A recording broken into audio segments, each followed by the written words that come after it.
how to use and how to place compressors, what's the deal with drop tuning, and we start breaking down one of my bass solos. It's an action and content-packed Metal Bass Monday.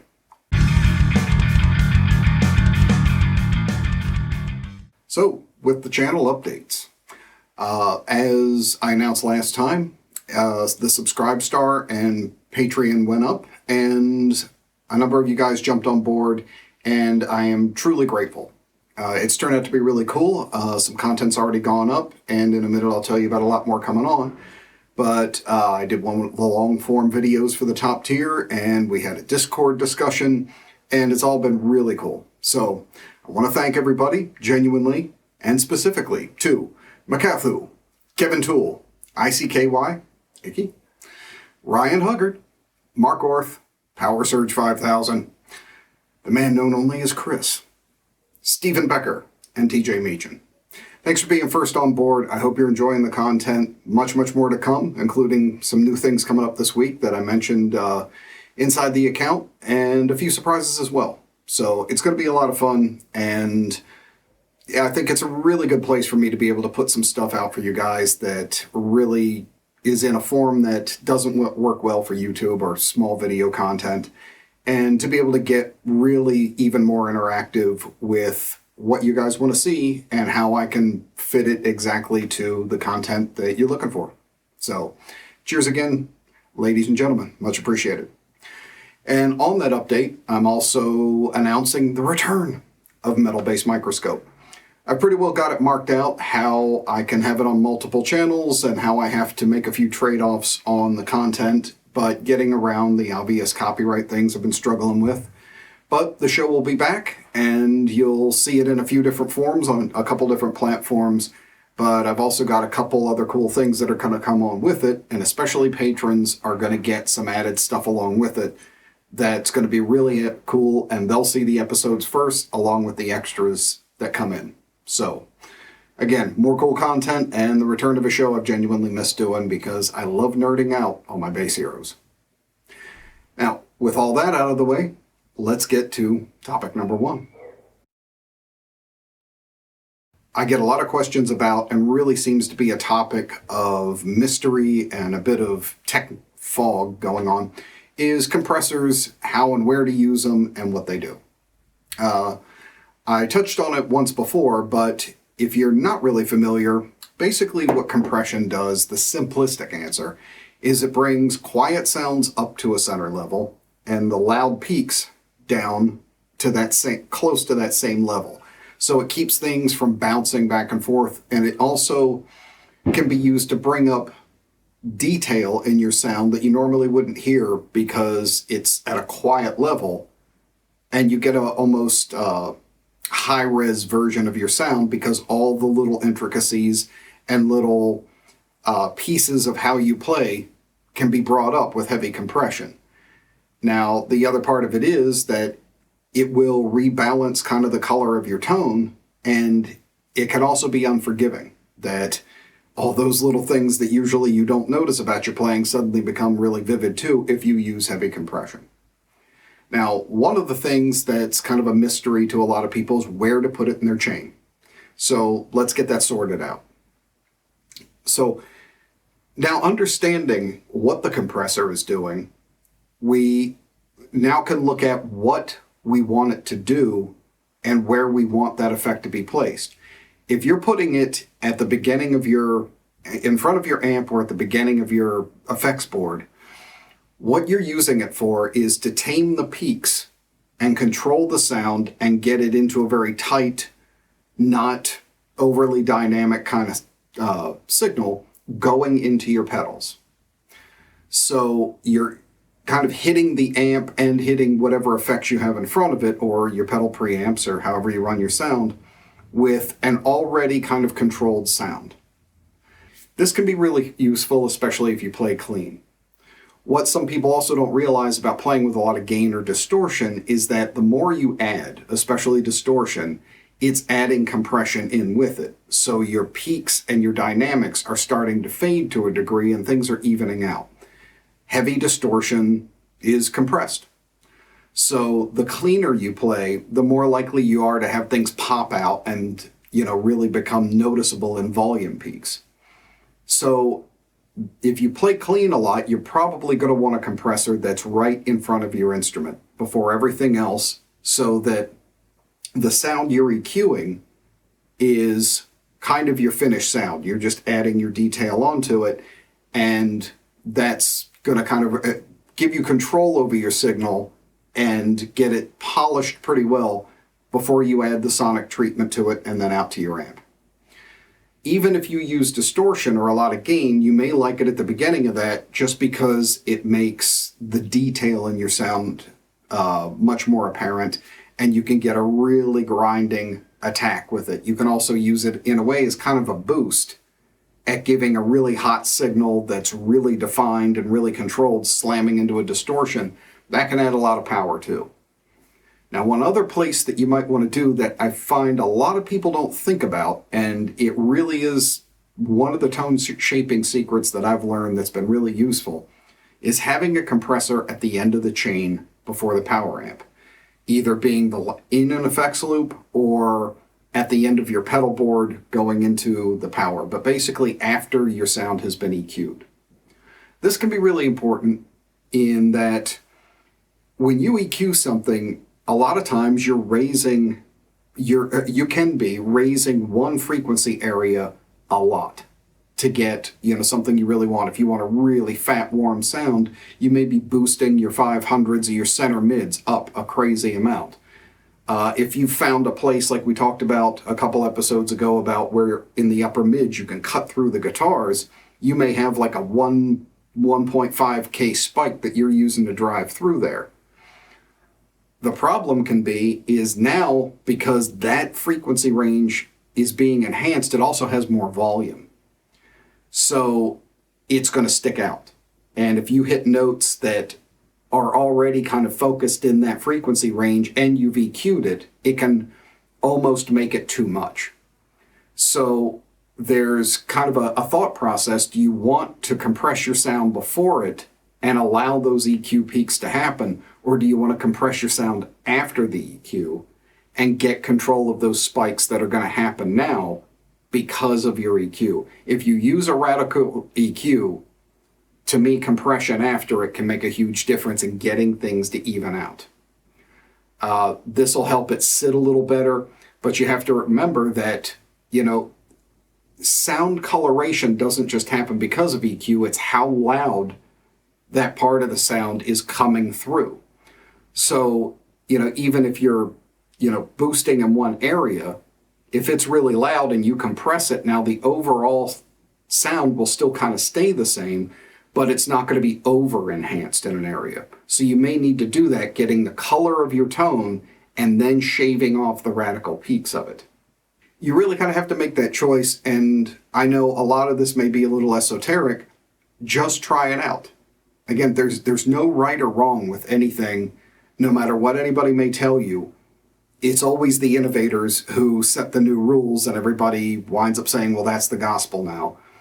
But really, I find that that's a basic rule to stick with. If you're trying to tame your instrument's dynamics, compressor right after it before the EQ. If you're trying to contain your overall sound, or if you're using a ton of low end and you want to, that's your sound, but you want to tighten it up and stop having that bottom end sonically overwhelm everything else, some compression after your EQ can make a huge difference in regaining some control over a pretty radically EQ'd signal. I feel like that gives you a place to start, a basic understanding, and again, I encourage you just to try it out. And if you are trying it out, hit me up in the comments below and let me know if you hear the difference when you move that compressor back and forth, and which place you prefer, and also whether you're using it dry or clean.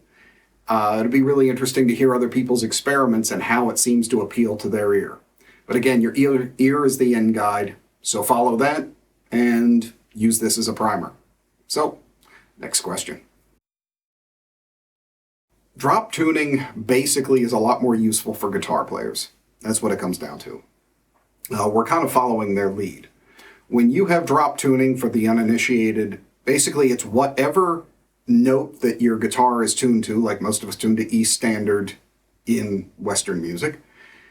Then you take the bottom string, which would be your E string, and you drop it a whole step. So everything is tuned normally except for your E string, and you drop it to D, which would be a whole step. If your instrument is tuned in the key of D, then you drop the whole step on the D string down to C, and so on. So it's just a whole step on the bottom string. The main reasons this is done is for easier chord work and chord options on guitar. There are chord configurations you wouldn't be able to play in standard tuning, and it can make it simpler to do it a lot of times because the first finger, instead of having to play a root and fifth with your first and third finger on, doing a normal power chord, you can now play it with one finger and use these for extensions. You can also use much wider open pieces that you don't need as many fingers for. A lot of it started in blues. A lot of early blues is done, drop tunings, that type of thing. It's really where it comes from and where we inherited that. It also, for riffs, has a lot of it has a bluesy and southern sound, because what it does is, as you usually will have, say like on the 3rd fret, the 3rd of the scale, if you're playing an open. So if you're in E, your 3rd fret's going to be G on the E string. And then the 7th fret on the A string is going to be E. So that's your octave. When you drop tune, it closes that distance by a whole step. So now the important rock and blues notes, being the flat 7, the octave, and the minor 3rd, are all much closer together. And that's why when you play a lot of drop stuff, you can see a lot of people use these two very boxy shapes based around the 3rd fret and the 5th fret, because now it's simpler to get around the notes that are very rock and blues oriented inside that scale. So that's the main reason for it. As bassists, because we're not doing as much chord work, the bluesier scale option, being easier thing, is kind of the benefit we get out of it. But most of the time, you're following the guitar player and his ability to facilitate those type of chords easier, and it, again, can make it a little faster to be able to move around quickly on power chords if you only have to use one finger. So that's why we do it. So it's much more important for guitar players than it is bassists. Now, on a stranger note, I actually a lot of times play with drop tune guitars, but standard tune basses. And there's a reason for that, and my choices are based off of sonics. I like a standard tuned bass. I like all the strings to be at the pitch of whatever key it's in. If I'm in C, I want to be in C standard. Now, with guitars, I like more tense strings, but I like lighter gauges. I feel like the heavier the gauge I put on a guitar, the more my pick attack becomes less defined, and it's less sharp, and it's got less overtones. It starts becoming dull. So I want to be able to use lighter gauges. So if I'm going to play in, say, C, I'll probably drop tune to get into the key of C, so that most of the strings are still pulled up as if I were playing in D, and it's tighter. So I still get that real kind of clarity that comes from tighter strings and light gauges, but I can still get down into that range. It can be a pain sometimes, figuring out the same riff, and it takes a little more hand movement on bass or something to get around it, but sonically, because I'm insane, to me it's worth it. And I know a few bands that do that too, that the bass and guitar aren't always in the same tuning. But that's kind of my reasoning for it. So there could be more than one reason why somebody's drop tuning, but usually it is ease of playability and ease of chord structures. So how many of you drop tune? And if you do, what drop tuning do you feel like is your favorite, or the ones that you think are too much? I know, especially after nu metal kind of had its day and everything, there was a bit of a rebellion against drop tuning, because almost all nu metal was in drop tuning. And it really became kind of seen as the hallmark of that sound, so people started standard tuning a lot. C standard seemed to be the one by a lot of, like the newer death metal bands, melodic death metal, things like that, technical. Everybody seemed to gravitate to C. That kind of got a little bit of a backlash, but I've seen people starting to use it again too, and some that just never left. So what are your favorite keys as far as drop tuning, and do you prefer standard bass and guitar or one against the other? Again, in the comments below. So let's get to some playing. Okay, so what I'm going to do is every couple of episodes here on Middle Bass Monday, I'm going to be kind of showing some parts from some bass solos and things and gear demos that I have on the channel where people have asked me about it, or I think it'd be a cool lick or something that would be interesting for everybody to be able to add in or experiment with. One, this was simple because it starts in the bass section that I used on a couple of things, and also because last week we talked about slapping. And because I talked about looking at guys like John Entwistle and things and coming up with an alternative to do it. And that's what I use in the beginning of this section. It also talks about one thing that I put out in my Bag of Tricks episode, I think it's 2 back, where I showed a few things and the use of ideas like writing a riff in 5 so it moves over the bar and creates a disorienting kind of effect. So you'll be able to see that in a different context here and maybe pick up a new way of looking at doing kind of cool riffs, but in a percussive way that isn't slapping. Now, like I said, guys like John Entwistle, he did this kind of thing a lot in a somewhat different form. And even Eddie Van Halen, he used exactly this type of technique in the beginning to the song Mean Streets off Fair Warning. So this is my version of this, and it starts out this solo. So let's check the original composition, hear the drums, and see what this section looks like.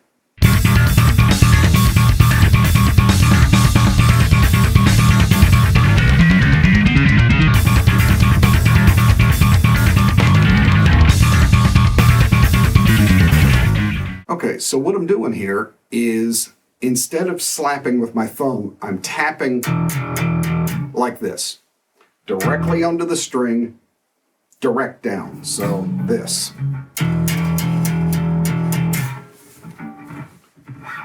Then what I'm doing is slap muting the neck and cutting off the note by not fretting. You don't want to let your hand actually fret anything, you're just kind of muting, but it's also giving a little bit of a thump to it. You don't want to fret, you just want to thump. So you get something like this.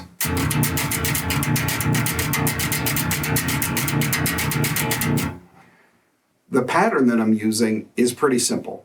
What it does is it starts in and it's just this maneuver repeated pretty much over and over, just at kind of an odd placement. It's, one hit, and then the second one that comes in is 2 hits, and then the palm. So you get...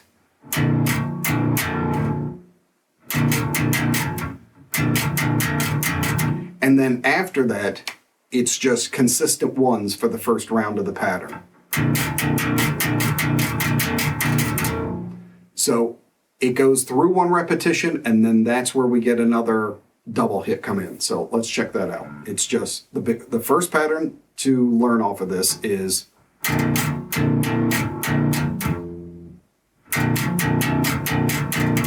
So that's the end part. This is where I'm adding that one extra in that rolls me over the bar.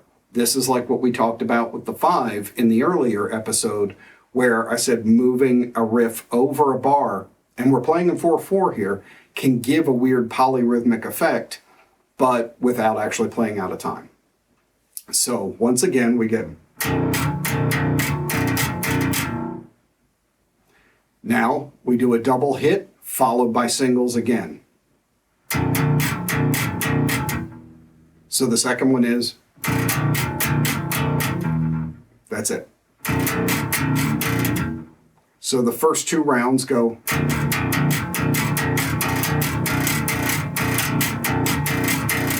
So now what you're doing is you just keep repeating the double hit, 1, 1, 1. Because the first section pushed things over the bar, it's going to constantly sound like you're doing something slightly different. I'm not. The first one is the only one that's different. All the rest are the double hit, single, single, single. So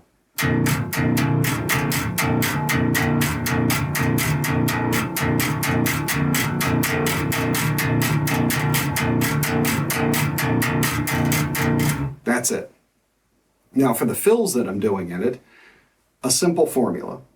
What I'm doing is I'm tapping again and I'm rolling on into basically box shapes that are, make sure you guys can see this, I go across the 3rd and 5th frets on the first part. So I go.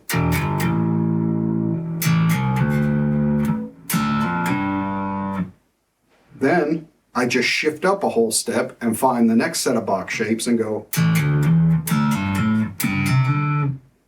Then I end it by going up one more, starting on the 7. So you get.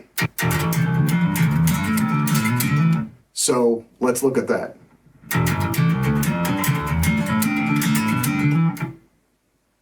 That's it. So you drop that in after doing 4 full phrases. So you get it together going, and let's take it all slow.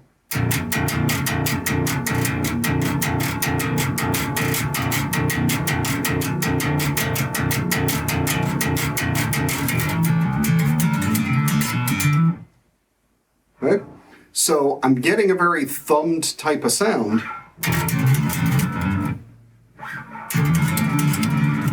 But I'm still just tapping. This is kind of the reason why I don't do as much the slap thing. Again, it's not, that I have as much of a holdback as I used to about it. But for me, since I do a lot of tapping too, and you can see that later in that bass jam, is that for me, going from here to here suddenly is kind of a pain. Whereas I can do this tapping thing anywhere I want. I can go as high up the neck as I want, and then I'm already in position to tap. I'm basically already tapping, so I can roll right into something. My hand's already in position. I can move from it's almost like I can move from slap to tap just by slightly changing how my hand is moving. It's either tap onto it or actually fret the note. That's the only difference. It's either this or